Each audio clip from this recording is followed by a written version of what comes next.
Gustavo Petro, desde Colombia escuchamos. La zona exacta donde estaba el misil y los grupos que sí eran de Iván Mordisco capturando camionetas y oficiales blindadas porque pensaban ponerlas llenas de explosivos en la entrada de la COP16 con destino al presidente de la República. Eso sí se capturaron con el ejército y el ejército rodeó la zona de los misiles. No pudo retenerlos hasta la fecha, no sabemos dónde están, o más o menos sabemos. Necesitan de temperaturas específicas. Es posible que ya se hayan dañado si no los enterraron y los pusieron sobre temperatura específica y los dejaron en el calor de las sabanas de Córdoba y de Sucre. El último hecho es este. Y entonces, si nuestra investigación tiene acicate en la realidad, esto viene de Dubái, de la Junta del Narcotráfico. ¿Quién es la Junta del Narcotráfico? No es un cartel colombiano. Hace mucho los colombianos dejaron de tener el control sobre el narcotráfico de cocaína. Solo ponen los muertos, los muchachos con fusiles, el control del territorio, la hoja de coca. Y la riqueza se va para Dubái, la riqueza se va para Miami, para Madrid, para otros lugares. Los dueños del narcotráfico son albaneses, croatas, serbios, franceses, holandeses, latinoamericanos, uruguayos, paraguayos, colombianos, centroamericanos, mexicanos, muchos norteamericanos. Todos los capos que capturamos en Medellín, generalmente gozando de la vida,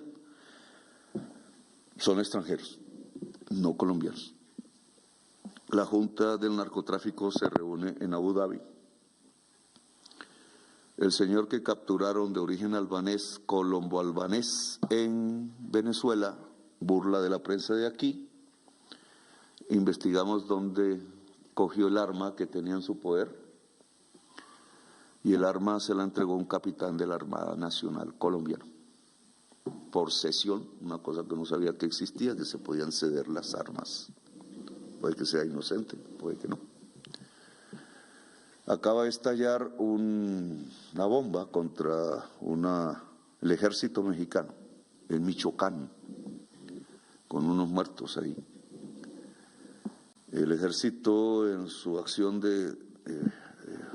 fue y capturó los posibles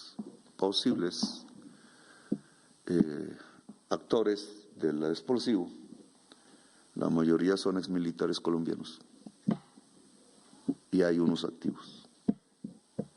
Esta noticia la tiene la prensa, pero no la ha publicado. Estamos exportando mercenarios a la mafia está contratando la violencia colombiana. La Junta del Narcotráfico está decidida a hacer de todo el continente americano un espacio de violencia en la captura de sus riquezas que se quedan en países extranjeros. Le he pedido a varias autoridades iniciar la persecución de la Junta del Narcotráfico,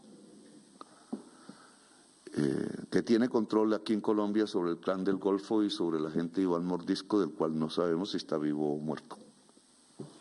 Sobre varios narcotraficantes colombianos y tiene muchísima influencia en la Fiscalía General de Colombia para garantizar su impunidad y sobre organismos del Estado que deben perseguirlos, pero no los persiguen.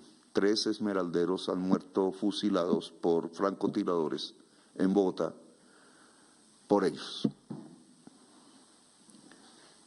El presidente se les ha convertido en enemigo porque cambió la Fiscalía. Y aunque la fiscal general de la Nación no pone mucho cuidado a esto, esa es la fuente de la amenaza. Porque tenían incidencia en la cúpula de la Fiscalía, porque habían fiscales exportando cocaína y controlaban el puerto de Buenaventura. Nosotros hemos venido destruyendo eso, a veces sin saberlo, pero cada vez con más sapiencia. Y Colombia debe liberarse de las mafias y de la cultura mafiosa para ser un gran país en el medio de esta belleza, alrededor del pensamiento y del conocimiento, no alrededor del traquetismo que se está devorando nuestra juventud sin razón de ser. Por eso vamos a librar hasta el final nuestra lucha, porque me he convertido en el enemigo de ellos. Las extremas derechas de Colombia, neonazis les llamo, porque son neonazis, en una red muy internacional tratan de sacar provecho de estas circunstancias. Es probable que se financien con estos recursos en el mundo. Y entre esos han logrado una red con la extrema derecha norteamericana y preparan una especie de atentado jurídico contra el presidente de Colombia. Y no voy a mencionar los nombres propios de quienes están ahí, ya lo haremos después.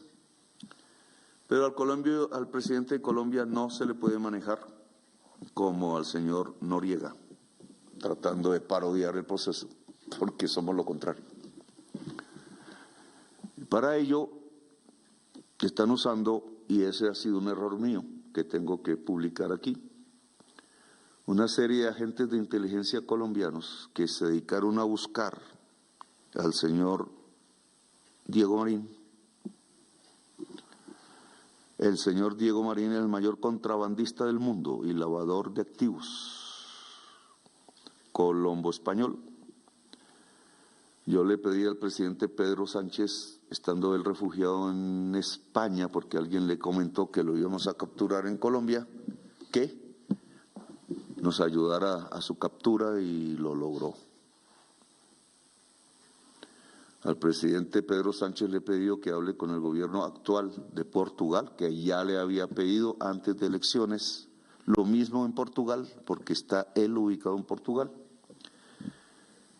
Y va a tratar de ayudarnos con un objetivo, que el señor Marín venga aquí a pagar sus penas y cuente toda la verdad. Toda, cualquiera que sea.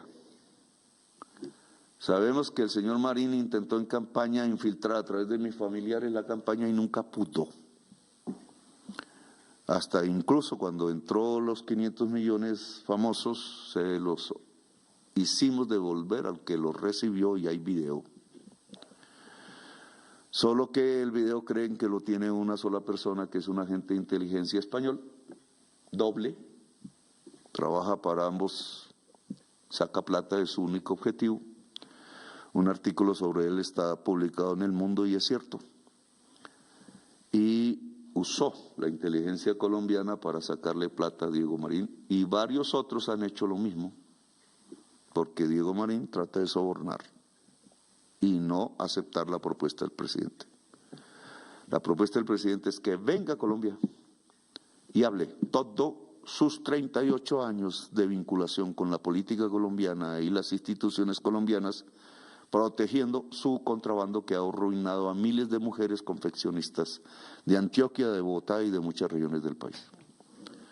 Ahora los norteamericanos... En América Latina estamos escuchando al presidente de Colombia, Gustavo Petro, quien denuncia que intentan asesinarlo. Esto es lo que hablaba como mensaje principal en esta jornada. Vamos a estar muy atentos. Noticia en desarrollo. De las distancias ideológicas con el presidente Trump, que en el seno de la... Dejo este tema, que es muy profundo y hay que seguirlo estudiando. Y paso entonces al tema de la reforma pensional. La reforma pensional depende de la Corte Constitucional en este momento como ley de la República, aprobada por el Congreso de Colombia. La Corte Constitucional tendrá en sus manos no otra instancia judicial, sino la Corte Constitucional, el decreto de convocatoria a consulta popular que haré en esta semana. Sé que me va a caer todo y sé que voy a acelerar las amenazas que hay sobre mí. Pero es que el pueblo debe expresarse porque es el dueño del poder político en Colombia. No hay ningún otro dueño. Y lo que hizo el senador Cepeda fue una vagabundería con el pueblo. Y su votación es ilegítima, porque nunca puso a discutir al Senado de la República el concepto, favorable o no, de la consulta popular. Se le olvidó. Por eso un congresista de la oposición votó sí. Y le voltearon el voto, ¿cómo no? pero ya después de que había votado la votación y se había llevado, por eso sí ilegítima, y no dejó votar a 3 senadores que estaban en la plenaria y querían votar sí. Luego, si se hacen las cuentas, quien ganaba la consulta popular, si se hubiera hecho como se debía hacer, bajo las normas de la ley quinta, la votación, pues hubiera ganado el pueblo. Y hubiera perdido Cepeda, que por alguna razón, por baja política, por decadencia política, cree, con otros congresistas y fuerzas políticas, que al pueblo no se le debe convocar porque creen que son los dueños de Colombia. Mi misión es decirles y hacer que el dueño de Colombia sea el pueblo de Colombia. Y habrá un proceso largo, sí, pero nos mantendremos firmes con la bandera en alto hasta el final. El pueblo de Colombia debe expresarse sobre la reforma laboral, sobre las relaciones de neoesclavismo que están construyendo entre trabajadores y empresarios, y algunos se creen el cuento. Debo informar que la Organización Internacional del Trabajo, en el día de ayer, América Latina, usted lo está escuchando, Petro llama a la consulta popular por decreto. Estaremos atentos cómo evoluciona esta noticia en los próximos días. Son los representantes del empresariado mundial, junto a los representantes del trabajo mundial, diciendo que la reforma...